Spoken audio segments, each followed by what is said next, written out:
Ξύπνησε. Όχι μαμά, θα αργήσω. Κοιμήσου. Τα μάτια κοιτάνε το έδαφος, μπροστά μα και πίσω είναι γκρεμός.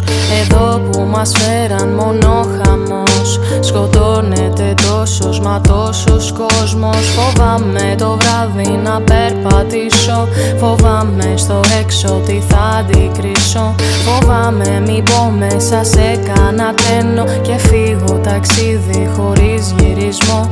Ψυχούλες χαμένες είναι εγκλωβισμένες μέσα στο σκοτάδι της πόλης αυτής. Δεν υπάρχει κανείς που να είναι πισηθήκης. Βάζουν την πάρτη τους πάνω απ' όλα, μα εμείς δεν θα ξεχάσουμε. Δεν θα ξεχάσουμε. Το πόνο θάψανε, μα εμείς θυμόμαστε.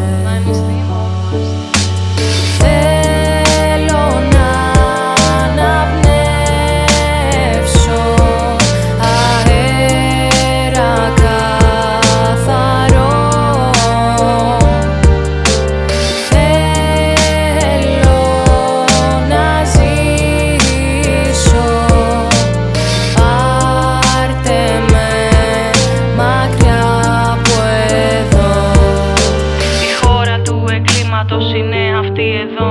Ψάχνω να βρω το δίκιο, κάπου χάθηκε κι αυτό. Μαμάδες, μπαμπάδες, παιδιά, συγγενείς, μονάχα ψέματα θες να τους πεις. Τους στέρισες ένα κομμάτι ψυχής, το έπαιξες πάλι καλός δικαστής. Συγκάλυψη κάθε μέρα καινούρια, στους τάφους μοιράζουμε τα λουλούδια. Δεν θέλουμε άλλους σκοτωμούς, είμαστε εμείς απέναντι σε αυτούς. Θέλουμε κάποιον να βγει και να πει εγώ έφταιγα, συγγνώμη αληθινή. Είπαμε όλοι ποτέ ξανά, μα σίγουρα κάτι θα γίνει ξανά. Θέλουμε δρόμους να είναι ασφαλείς και όχι να φοβάσαι από το σπίτι να βγεις. Σκέψου και λίγο τα τραύματα, σκέψου τι πέρασαν τα παιδιά. Οι ήρωες δεν είναι αυτοί με γραβάτες, αυτοί μόνο κλέβουν ζωές.